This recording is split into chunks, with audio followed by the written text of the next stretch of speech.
Good afternoon, ladies and gentlemen. Thank you for coming. Today I'll be justifying to you the extent the NHS has met public health needs since its inception in 1948.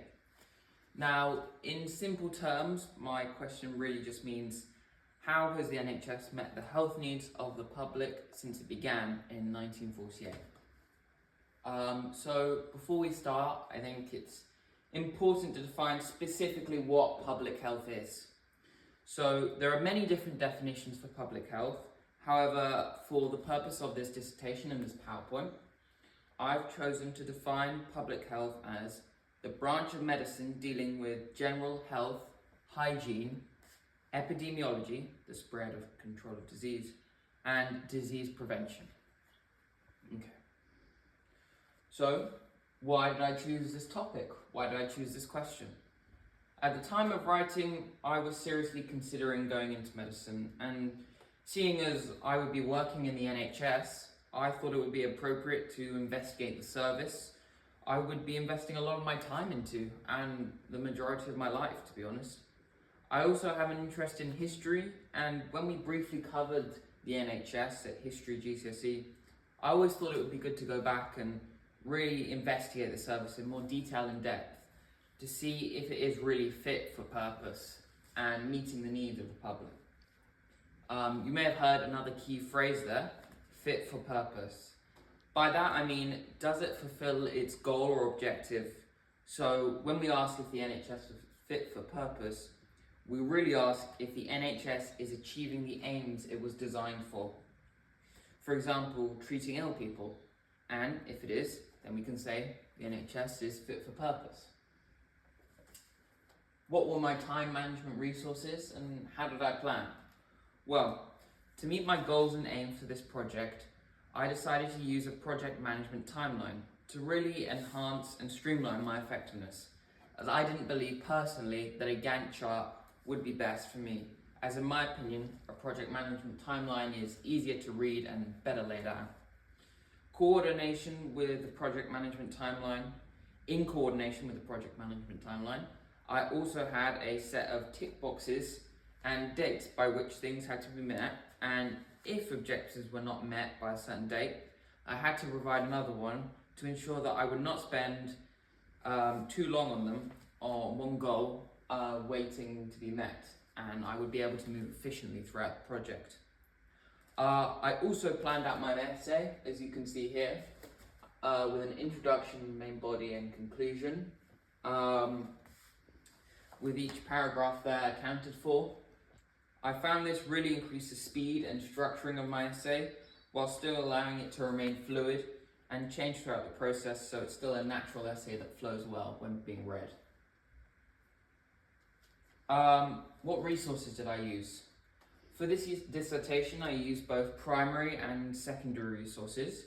For my primary resources, I interviewed retired nurse Miss Marianne, who gave me an insight on how the NHS worked close to its inception, and really built an understanding for me of how the service really worked and how basic the things it did was, compared to now and modern day. I also interviewed Miss Stilwell, who is a doctor currently training to be a paediatrician. I interviewed her about specifically how the NHS operates and her ideas for how it can be improved or optimised. I also interviewed both about their general opinions and views on the NHS.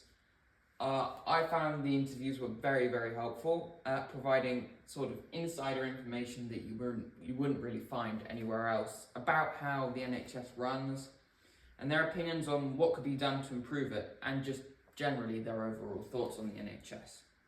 The secondary resources I used consisted of one book called You Don't Have to Be Mad to Work Here, by Dr. Benjamin Waterhouse, and I also used several articles and news websites, for example, as a crucial way of building up information with sort of more specific facts and figures. In general, I found primary and secondary resources to be both crucial in separate ways. as primary resources were key to building up a basic knowledge that I could then work off to understand and sort of decipher the complex language sometimes encountered in the secondary resources and news articles and books, for example. However, I was definitely able to apply my secondary resources more to my dissertation, as they could provide specific statistics where my interviews could not. Overall, I'd say my most helpful resource was definitely the King's Fund, an independent charity and think tank which provided many long read articles containing a multitude of information about my subject, specifically written by experts with degrees in the field, which I could believe to be credible, whereas I'd say the least helpful was the book I read, because it was more of an autobiography, an account of the author's experience, than a book which actually focused on the service the NHS provided, and precisely public health. So, we've reached the most important part of the essay. What did I conclude? Well, in my conclusion, I first acknowledged that the NHS is a massive organism, bigger than most governments, next to Amazon in number of employees, and not far behind the People's Liberation Army of China. So obviously, it's completely unique, the first of its kind in this field, and a really, really bold experiment to set up in 1948. I think it's important to recognise the progress and change that has been made since 1948 and just the 1900s in general. As when the NHS was developed, life expectancy was much lower, and it's increased by, on average, 13 years to now. So we have to admit the environment the NHS inhabits now is much different to the one that it found itself in 1948. And it was designed to cope with. Furthermore, as people live longer, their definition of healthy has changed. So, for example, dying at 60 in 1948 may have been considered a good and healthy long life, whereas nowadays that would be a really short end to someone's life. And people consider if you have major health issues, they need to be treated and solved. So that you can live on long into your old age, whereas in 1948 that wouldn't have been such a problem because people frankly just died earlier of other causes before they could get the chance to have cancer or dementia or things like that, which the NHS really struggles to treat. So you really have to admit that the NHS inhabits a different environment to the one it was designed to cope with. It's really an old system struggling to deal with modern day problems, and this requires modern day solutions, which I will come to later.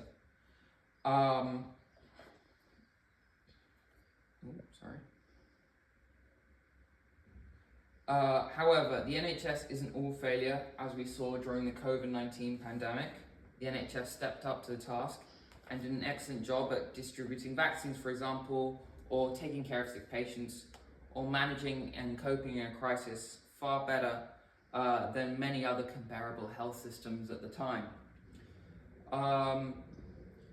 In my opinion, I believe that the NHS meets the very basic needs of a vastly more numerous and older country than it did. But after COVID, it has also struggled to cope on demands as demands on the system have grown and waiting times have increased dramatically since, and they only show signs of rising.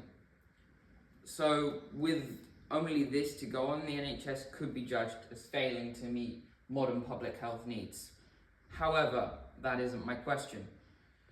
I believe that if you also take into account the 70 plus year history of the NHS, you will find that overall it has met public health needs to a satisfactory extent.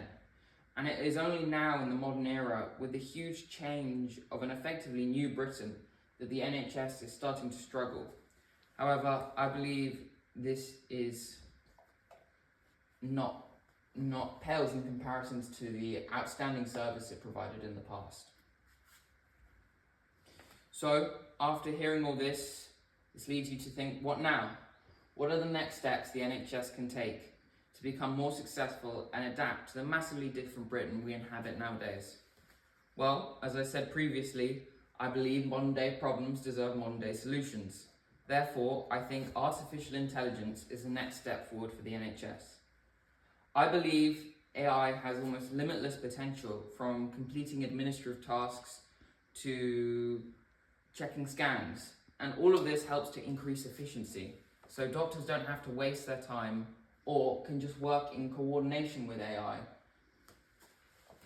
All of this prompts me to believe that if we want to keep our NHS as we know it now, AI is the way forward, as by increasing efficiency and diagnostic power, we can reduce waiting times and bring the system back under control. As AI is a multitasker and can organise and diagnose and fill in administrative tasks all at once, it doesn't require a break, it doesn't need to be paid, it doesn't go home, it's always going. This, I believe, can solve the many problems the NHS is currently experiencing and bring rampant waiting lists and beds in hallways back under control. However, there is an alternative option. Some may argue that the NHS is simply too outdated and too out of its depth to be recovered, and therefore a complete overhaul is required. There is some credit for this idea. For example, France's healthcare system, which relies on insurance and government cooperating, is currently a lot more successful than ours, and it's easy to see a doctor and get a blood test and a diagnosis. However, there are issues with this approach, as it will take time and a significant amount of investment to modify the entire healthcare system of the United Kingdom away from one of being free at the point of delivery to being one which people have to pay for partly. And I believe that this money and investment would be better used in investing our NHS and improving it instead of transforming it into something else. Now I'd also like to discuss the flaws of my essay. My essay hasn't taken into account the effect COVID-19 has had on the NHS. I've also I haven't examined every time period. Since the NHS began in the 1950s, the amount of detail required for that would go way past the word constraints and frankly wouldn't be feasible in the amount of time I had. It's also important to recognise I am only one sixth form student, so this essay wouldn't be as professional or detailed as it would be if it were written by a team of people, for example, who are professionals at writing reports. Lastly, I also think it's important to realise that I've only done 2 interviews, so my understanding of the NHS and how it runs isn't likely to be as complete as it would be if I had managed to interview more people in the NHS. However, like I mentioned previously, my resources and my time is limited. I am only one person. The new skills I've learned. This entire project has been a learning process, and on the way I've learned several new skills that will really help me in later life. For example, I've learned how to effectively manage my time and set realistic goals and deadlines, that I can be motivated to meet my aims and objectives and not be unprepared or panic when a deadline comes up. I've also learned how to effectively footnote and manage my sources. In my opinion, this is really important, especially at university when I may be writing several long essays for my subjects, and being able to credit sources will help me to progress throughout life. Furthermore, I've also learned how to effectively assess the credibility of a source so that my work is accurate and as unaffected as possible by bias or incorrect information. Lastly, my most important skill that I've learned is how to interview people effectively, to get out the information I need to know whilst allowing them to talk about what they want to talk about, so they feel they have some control of the interview. I've also learned how to organise and set a date and time for interviews, and I believe this overall has been really crucial in helping me to really advance my people skills and working with other people. What would I change next time? I say the most important thing I'd change next time would be to set more realistic deadlines, as since the start I've been beset by setbacks and delays, mostly because I underestimated, frankly, how large this project would be and how much time everything would require. So if I were to do this again, I'd say I would probably be more realistic in my deadlines, give myself more time than I thought I needed, because I probably would end up needing that extra time. I also wouldn't underestimate the effect my subjects had on me, because I'm taking 3 quite challenging subjects, which definitely required a lot more work and effort, which really took away from the amount of time I was able to invest into my projects in the school time period, which also threw my plans off. Thank you for listening.